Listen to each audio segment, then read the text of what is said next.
San Diego State game coming up tomorrow. Not like you've ever done this before, though. Yeah, yeah, but if you do it after a game, you got something to talk about. Yeah, we're going to go ahead and Trevor Fitz is going to start for us tomorrow against San Diego State. We watched their film, and again, very good ball club. It all starts on the mound and behind the plate for them. They're very experienced. They really defend well, and they have a really nice blend of guys who can run, and in the middle of the order they can hit the ball to the ballpark. So I think this is one of the really good teams in this tournament, and they're hot. They've won a bunch of games down the stretch, so it'll be a tremendous challenge for us, and our kids are looking forward to it. What were some of the reasons, I guess, or matchup reasons why Trevor got the nod instead of, say, someone else? Well, I think they're a very right-handed lineup, and we think they're going to have either 7 right-handers or 8 right-handers in the lineup. You look at how they set up in the box, you look at their tendencies, and you look at Trevor, who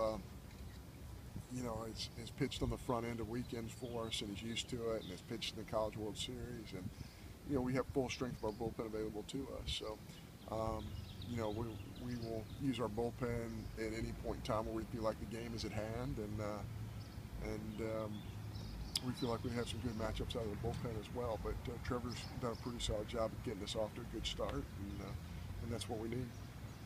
When you look at Trevor, I think the last 7 starts, Jacobs relieved him. Is that just a coincidence, or is there a certain thing you like about having them both pitch in the same day? Yeah, because they're so right-handed,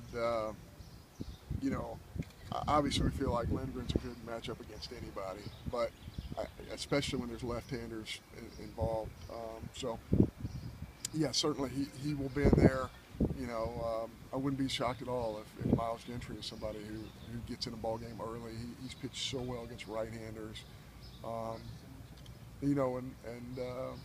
If we feel like Holder's the first guy who needs to help us after, getting 3-4 innings into that ball game, then we'll go to Holder. So we're going to use everybody, because game 1's really important.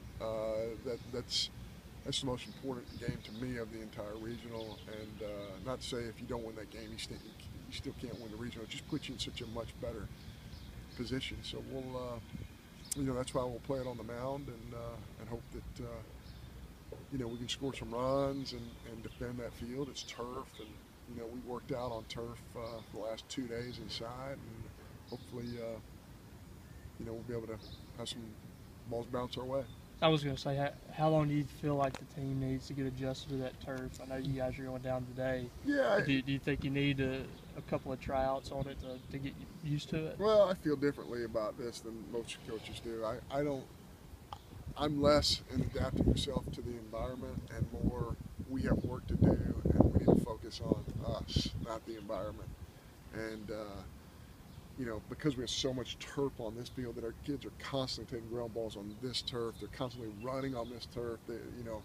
And all turf play is a little bit different, but that's why I wanted to practice here, is for us to focus on ourselves and what we need to do. And so I mean. I think when you talk about a 40-minute BP and you're playing live balls off the bat, our home plate is turf, so that won't be a tremendous difference. But playing live balls off the bat, I think 40 minutes is plenty for our club. I don't know if you know Tony personally, but what are your thoughts on what he and his team have gone through with his cancer treatment and all that?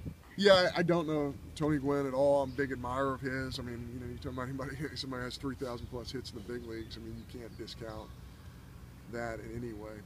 He's one of the great hitters of his generation. So I really wish he could be there, because I think it would be a thrill for our kids just to be able to shake hands with a guy like Tony Gwynn, for sure. But our thoughts are with him, and I know that he's getting treatment, and I know his club will play well for him, because they've been well coached, and he's done a great job with him. No matter what it is, you're going to at least play 2 games. How do you focus on game 1, but as a coach, keep that eye on the second game where you got to prepare for that as well?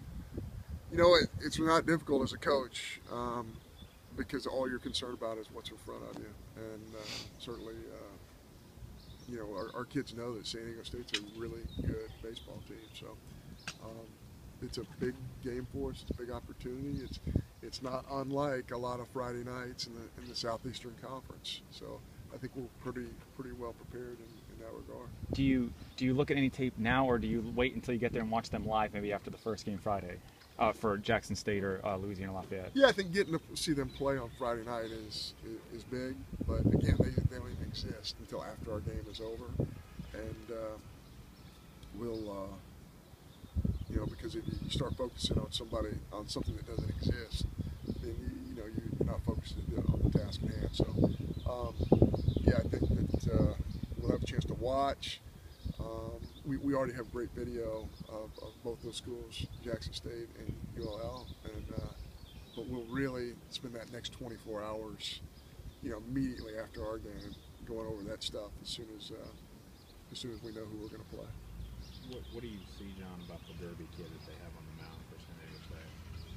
Yeah, I mean he's got really good numbers. I think they really, their staff pitches in a very similar manner when you watch their arms.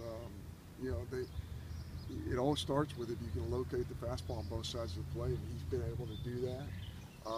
He's been able to shove the breaking ball in the strike zone, and you've seen the changeup, which is a pretty good pitch too. So they're just really competitive, and they thrive on early contact, defending the field well, and get through innings quick. So we're going to have to do a great job with him, because he's a guy who's done it before in tournament play. So you have to respect that, and you have to do the best job you can. When you get to this point in the regional and you have, the #1 team in the nation possibly ahead of you, is it difficult to not look ahead, or is it at this point, you're set that you don't need to focus on one game at a time? Yeah, I mean that game doesn't exist because you're not guaranteed to get to play them. Anything can happen to us, anything can happen to them. Don't kid yourself. I mean, Jackson State can beat anybody in this field. They have played well, and ULL knows that. So we'll deal with ULL when the opportunity presents itself, if it presents itself. But yeah, they're a great club. Just preparing for this regional and doing a little bit on them and Jackson State, and a lot on San Diego State right now. They're really good. Their offensive numbers are frightening. They run well. They have a lot of offensive firepower, and quite frankly, they're older. They have a lot of kids who played in a regional last year, and they want more. And they're very well coached. Tony does a great job. Tony Robichaud and Matt Deggs has done a great job with their offense. So it's a great regional. But you do. I mean, not to give you cliche. I mean, you better take it one game at a time. If you don't, the game will beat you. Not the opponent. The game will beat you if you're not paying attention to your opponent. What were some of the factors that maybe lend you to go with Trevor rather than Ross? We just feel like against this club, that Trevor is a better matchup to get us through that order at least one time. We'd love to be able to get through it 2 or 3 times, but our bullpen is our thing, and we just feel like that's for now the best possible matchup, not only for San Diego State, but for the rest of the tournament as well. You good? Yeah. All right, thanks. Thank you, Thanks, guys. John. Appreciate it.